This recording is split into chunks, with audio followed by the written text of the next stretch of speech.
anna Muhammad Rasulullah. Artikan, aku bersaksi bahwasanya Nabi Muhammad adalah Nabi Muhammad.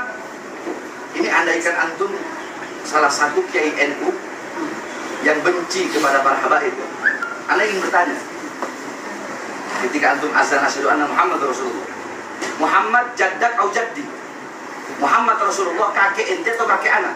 Kalau ente berkata Rasulullah Muhammad kakek ente, faqad kadzabta, maka ente telah berdusta. Jaddak atau jaddi? Hah? Nah, iya, ini pertanyaan anak ke kiai-kiai yang ngaku NU, tapi sangat ingin memenjarakan anak. Pertanyaannya, kalau ente bilang Muhammad kakek anak, terus kenapa ente berani ingin memenjarakan seorang anak cucu yang kakeknya ente yakini sebagai Nabi Allah? Mendingan lu jangan ngaku Habib, bikin malu Nabi. Lu pulang sana, jangan ngaku Habib, bikin malu Nabi. Lu yang mencoreng wajah Nabi Muhammad. Itu katanya Habib Alwi bin Abdurrahman al-Masyhur, ini orang kayak ente besok hari kiamat jerit-jerit ya faqih muqaddam, kami cucumu. Kagak, lu bukan cucu gue. Assalamualaikum warahmatullahi wabarakatuh. Alhamdulillah, salatu wassalamu ala rasulillah, amma ba'd. Kaum muslimin yang dirahmati Allah subhanahu wa ta'ala, melihat perseteruan yang terjadi di internal orang-orang yang mereka mengaku ahlus sunnah wal jamaah, yang perseteruan tersebut semakin sengit. Perseteruan tentang benar atau tidaknya Habib yang ada di Indonesia ini adalah keturunan Nabi Muhammad SAW. Ada yang percaya, ada yang tidak, bahwa para Habib di Indonesia ini adalah keturunan Nabi Muhammad SAW. Dan uniknya, perselisihan seperti ini hanya terjadi di satu ormas itu saja, tidak terjadi di ormas lain. Adanya perseteruan, perselisihan tentang kebenaran apakah Habib itu keturunan Nabi atau hanya ngaku-ngaku saja, atau artinya keturunan Nabi yang palsu, kami menjadi teringat tentang terbongkarnya kedok kuburan keramat palsu. Kuburan keramat palsu yang membuat adalah orang-orang dari mereka.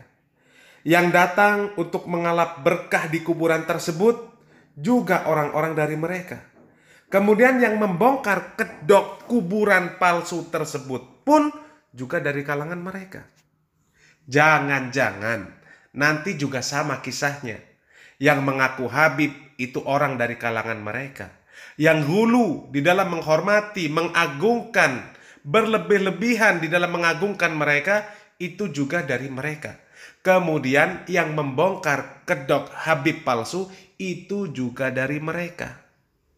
Tapi uniknya, meskipun sudah terbongkar makam keramat palsu, kuburan palsu, masih juga mereka mau ngalap berkah di kuburan tersebut, di kuburan palsu tersebut. Jangan juga nanti ternyata ketika kedok Habib palsu terbongkar, masih juga hulu terhadap Habib palsu tersebut. Jadi merasa aneh dengan kelompok atau ormas yang satu itu. Kalau dari ormas Muhammadiyah, dari Persis, Al-Irsyad, MTA atau yang lainnya, itu tidak ada mereka yang mengaku-ngaku sebagai Habib. Apalagi sampai ribut menyoalkan nasab Habib. Karena tidak ada faedahnya mengaku ataupun diakui sebagai Habib. Mengaku ataupun diakui sebagai keturunan Nabi Muhammad SAW. Apa faedahnya? Yang dihisap nanti di hadapan Allah Subhanahu wa Ta'ala adalah amal kita, bukan nasab kita. Jazaan bima kanu ya'malun. Jadi yang dibalas oleh Allah Subhanahu wa Ta'ala itu adalah atas apa yang kita amalkan, bukan selainnya. Bukan karena nasab, bukan karena kita anak Nabi, bukan karena kita keturunan Nabi. Karena anak keturunan Nabi ada yang masuk neraka, orang tua Nabi ada yang masuk neraka, keluarga Nabi banyak yang masuk neraka. Lalu apa faedahnya membangga-banggakan sebagai keturunan Nabi? Dan kita lihat kebanyakan membangga-banggakan sebagai keturunan Nabi hanya untuk mendapatkan perkara dunia. Kalau sudah diakui sebagai keturunan Nabi, maka dianggap suci, dianggap penuh barokah, dihormati, disanjung-sanjung, dicium-cium tangannya, dicium-cium kakinya. Seolah-olah apa yang diperbuat, apa yang diucapkan oleh keturunan Nabi tersebut haruslah diikuti. Dan mirisnya, jamaahnya pun mereka hanya iya-iya saja. Memang manhaj Ahlussunnah wal Jamaah itulah manhaj yang hak. Mereka tidak merendahkan siapapun, tidak pula ghulu kepada siapapun. Selama orang itu beragama Islam, maka hak-hak mereka harus kita berikan, harus kita tunaikan. Kewajiban-kewajiban atas mereka harus kita tunaikan. Di dalam syariat Islam ada hakul muslim alal muslim, hak seorang muslim atas muslim yang lainnya. Berbeda dengan manhaj yang menyimpang, yang hanya karena nasab kemudian bisa bersikap ghulu di dalam memuliakan, bersikap ghulu di dalam mengagungkan, bersikap ghulu di dalam mengkultuskan.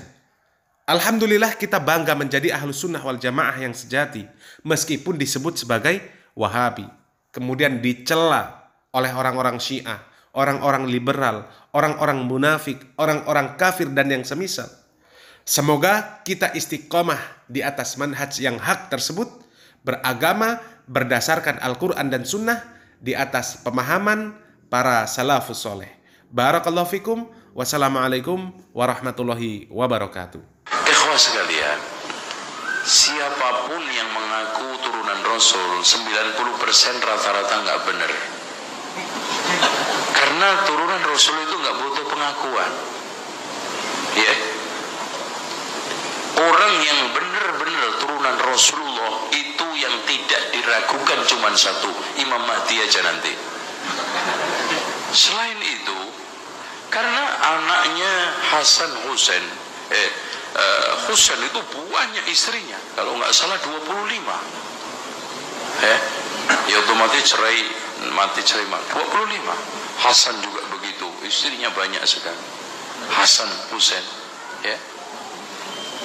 Itu sekarang yang jadi masalah yang mana? Itu kan? Tentang masalah silih, bahkan Wali Songo itu diakui semua turunan Rasulullah. Setelah saya melakukan penelitian hampir 10 tahun, nggak ada yang benar. Ya, nggak ada yang benar. Itu. Dengan demikian, siapapun yang ngaku itu rata-rata 90% nggak benar. Yang benar yang nggak ngaku itu, yang benar ya nggak usah ngaku-ngaku. Nanti buktikan aja, Anda bisa nggak menurunkan Imam Mahdi, itu aja. Kalau Imam Mahdi itu turun Anda, berarti Anda adalah turunan Rasul yang sahih. Nah sekarang ini ada yang mengaku turunan Rasulullah, ini dari sisi mana, dari arah mana, itu semuanya masih kabur. Adapun sekarang ini turunan hanya untuk kebanggaan, juga tidak ada pentingnya. Abu Jahal lebih hebat Pak, pamannya langsung. Ya, kalau ente kan nggak jelas dari arah mana, ibarat istri selirnya yang keberapa, turunan mana. Ini Abu Jahal, Abu Lahab itu seger, masih jalurnya itu tokcer, karena masih dekat sekali dengan Rasulullah, nasabnya dan rumahnya. Itu. Tapi itulah, kalau seandainya masuk surga karena nasab, ketahuilah Abu Jahal, Abu Lahab ungkang-ungkang di surga. Gitu. Tapi tidak. Makanya Ali bin Abi Thalib mengatakan, laisal fata yaqulu kana abi, walakinnal fata yaqulu ha anada. Bukanlah seorang yang gentleman adalah yang mengatakan dulu nenek moyang saya begini. Seorang pemuda yang gentleman adalah ini loh saya. Itu. Nasab itu tidak bisa berbuat apa-apa untuk diri kita kalau kita tidak berbuat soleh, kalau kita tidak menjadi orang panutan. Contoh, yang sekarang ini mengaku turunan Rasulullah ternyata apa? Menggunting dari lipatan, menodai sunnah Rasulullah. Hancur Islam di tangan mereka kan?